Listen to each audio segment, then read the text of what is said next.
In June 1982, an American satellite detected a fireball across Siberia. So large that, according to former NSC official Thomas Reed's account, NORAD logged it as a possible Soviet nuclear detonation. It was not nuclear. By Reed's account, the largest non-nuclear explosion ever recorded. A significant length of pipeline rupturing instantly, because the control software was secretly lying to the operators. The CIA had written that lie. They modified the code before a Canadian vendor sold it to a KGB front. For 128 days, the code ran perfectly.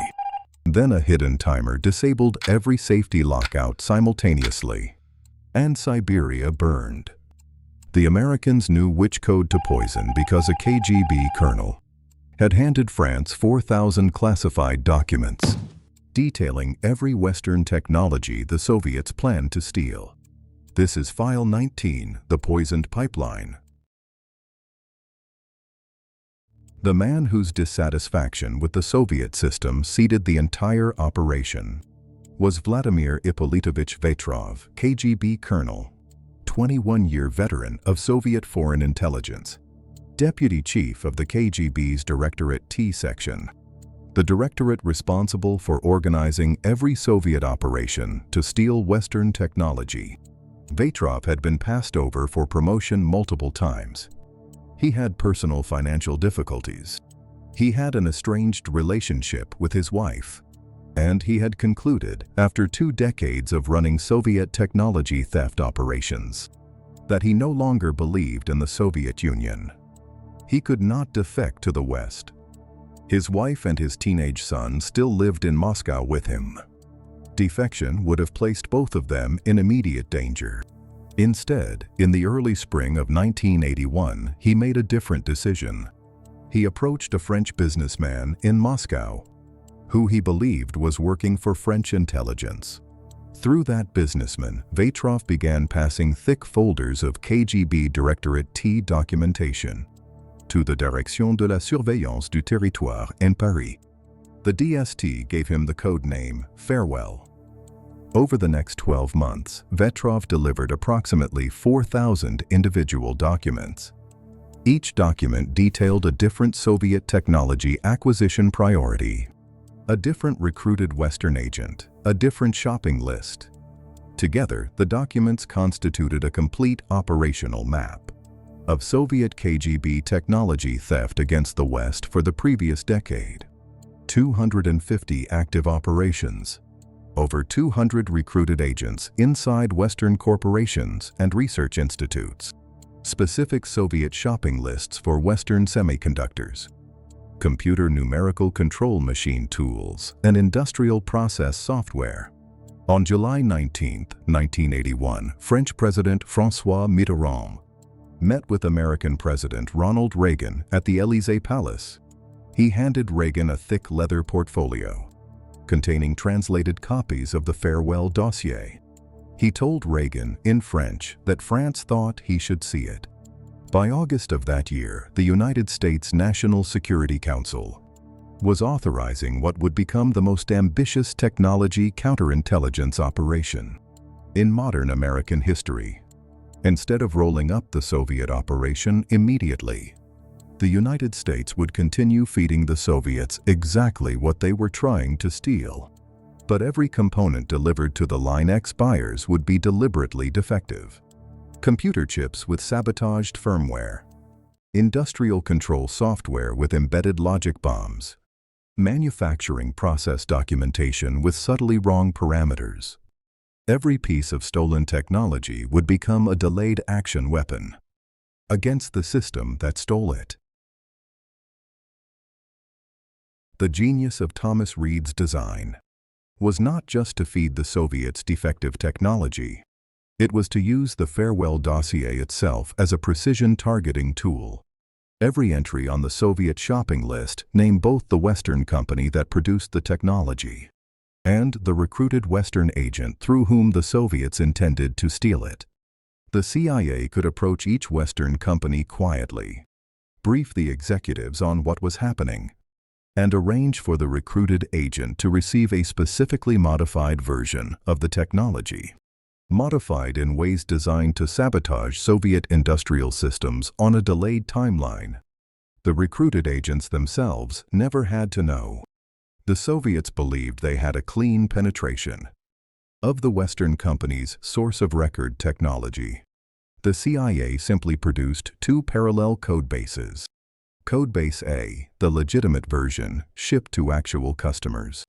Codebase B, the modified version, sat in a separate vault, ready to be released through the agent channel when the Soviets requested it. The Canadian software vendor's pipeline control codebase was modified in three specific ways. First, several minor functional bugs that caused non-catastrophic failures. During the first weeks of deployment, bugs Soviet engineers would discover, debug, and feel proud of having caught. Second, a hidden timing condition that, after several months of operation, would cause the safety lockout subsystem to silently disable itself. Third, a falsification routine in the operator display subsystem that, once the safety lockouts were disabled, would report normal pressure values regardless of actual pipeline state. The Soviet Engineering Institute received the modified code through the Line X channel in late 1981. They reviewed it for 2 months. They found the minor bugs. They did not find the timing condition or the falsification routine. They were satisfied. They authorized deployment. By the spring of 1982, the modified Canadian pipeline control code was running on Soviet computers across the trans-Siberian natural gas pipeline network. The hidden timer was running, and similar sabotage routines were now operational across 47 separate Soviet industrial systems, sourced from 23 different Western companies, every one of them targeted using the names from the farewell dossier. For approximately 140 days, the modified Canadian pipeline control code performed exactly as the Soviet Engineering Institute expected. Soviet operators at compressor stations from the Urals to Lake Baikal sat at their consoles for shift after shift, watching pressure gauge displays that showed everything operating within nominal tolerances. The pipeline delivered scheduled natural gas volumes to East European customers. The Soviet Engineering Institute authorized broader deployment of the modified code to additional pipeline sections. By June of 1982, the modified code was running on 14 compressor stations across the trans-Siberian network, with deployment scheduled for 31 more by the end of July. The hidden timer in the code was patient, embedded somewhere in the safety lockout subsystem. The timer was counting an interval set by the CIA operation team to fall somewhere between day 120 and day 180 after first deployment of any individual pipeline section. On June 14, 1982, exactly 128 days after the modified code first went operational on a compressor station, roughly 600 kilometers east of the Urals, the timer reached its trigger condition. Two things happened simultaneously inside the code.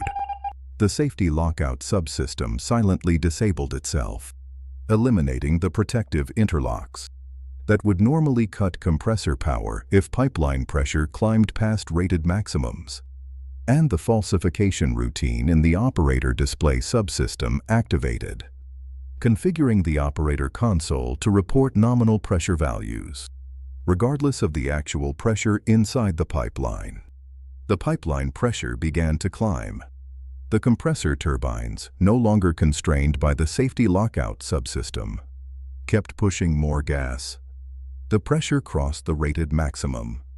The compressor kept pushing.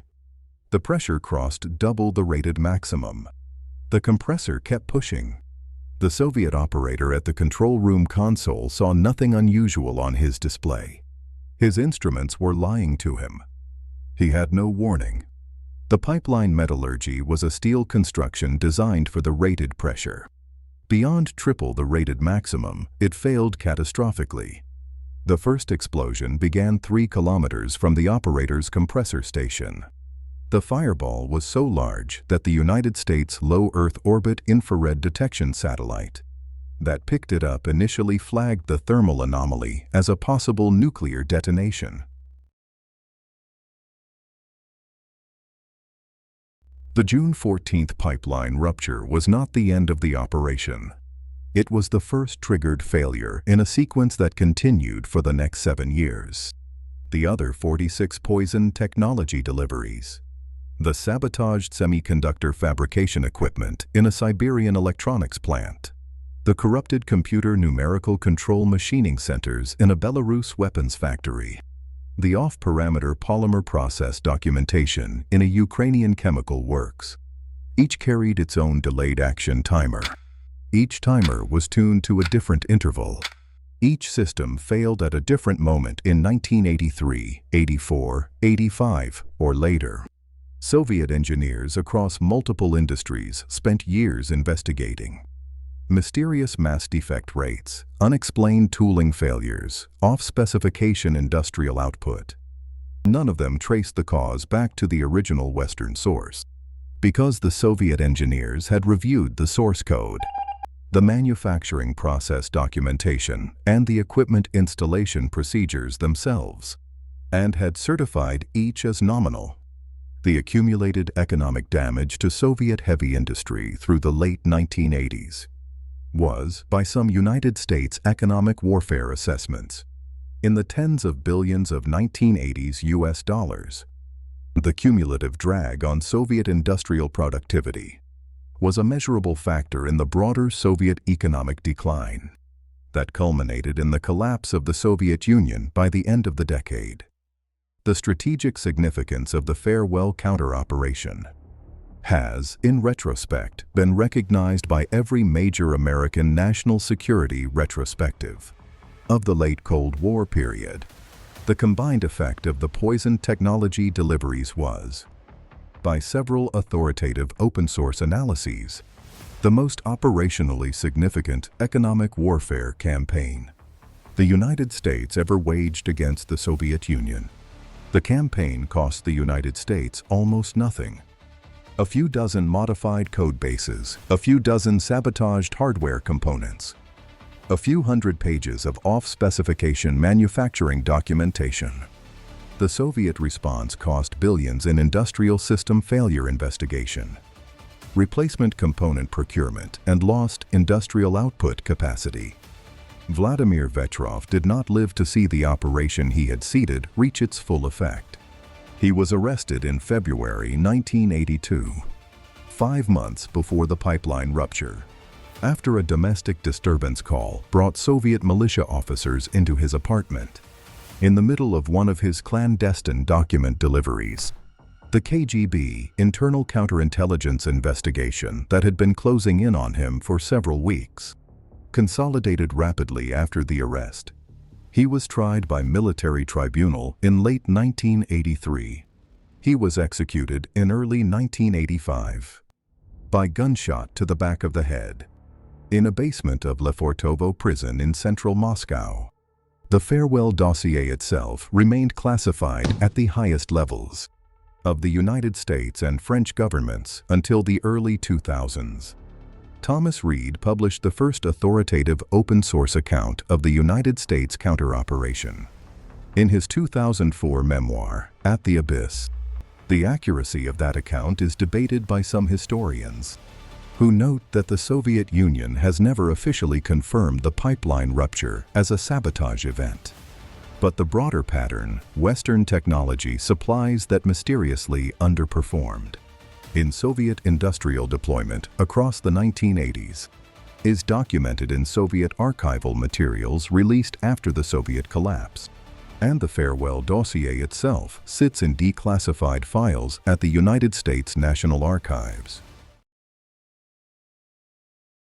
The farewell operation demonstrated a new theorem of intelligence operations that has only become more dangerous in the 4 decades since. A foreign intelligence service that has identified a target's technology shopping list can use that list as a precision targeting tool. Each line on the list, each Western company that produces the desired technology, each recruited agent who provides the channel, becomes a vector through which the originating service can deliberately introduce sabotage routines into the adversary's industrial systems. The recruited agent does not need to know the Soviet agents who delivered the modified Canadian pipeline control code to the Soviet Engineering Institute in Calgary in 1981. Believed they were stealing legitimate Western technology. Their handlers in the KGB Directorate T believed the same.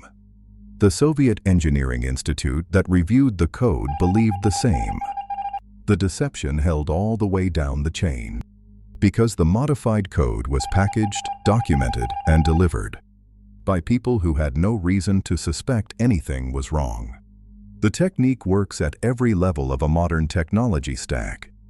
A semiconductor with sabotaged firmware, a motherboard with a parasitic implant, a piece of industrial control software with embedded logic bombs, a safety-critical algorithm with a falsification routine, a satellite component with a delayed action burnout timer, a jet engine alloy with a deliberately wrong heat treatment specification.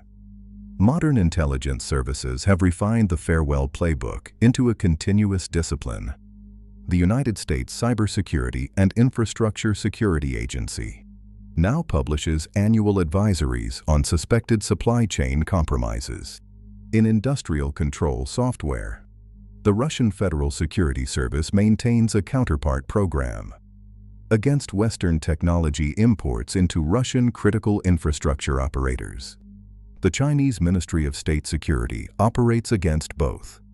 Every major industrial nation now treats foreign-built control software as a potential farewell pipeline waiting for its hidden timer to run out. The strategic asymmetry of the technique remains the operationally significant feature in the modern era. The cost to the originating service of a successful counter-operation is small. The cost to the targeted service of a successful counter-operation is enormous. Every modern critical infrastructure system that runs on foreign-built control software is, in principle, vulnerable to a delayed action sabotage routine. The originating service has authorized but never publicly disclosed. The modern intelligence service equivalents of Thomas Reed continue to authorize comparable counter-operations against modern adversary technology acquisition supply chains. The intelligence service equivalents of Vladimir Vetrov continue to provide the targeting precision required. The session is logged. The connection is closed. The files remain open.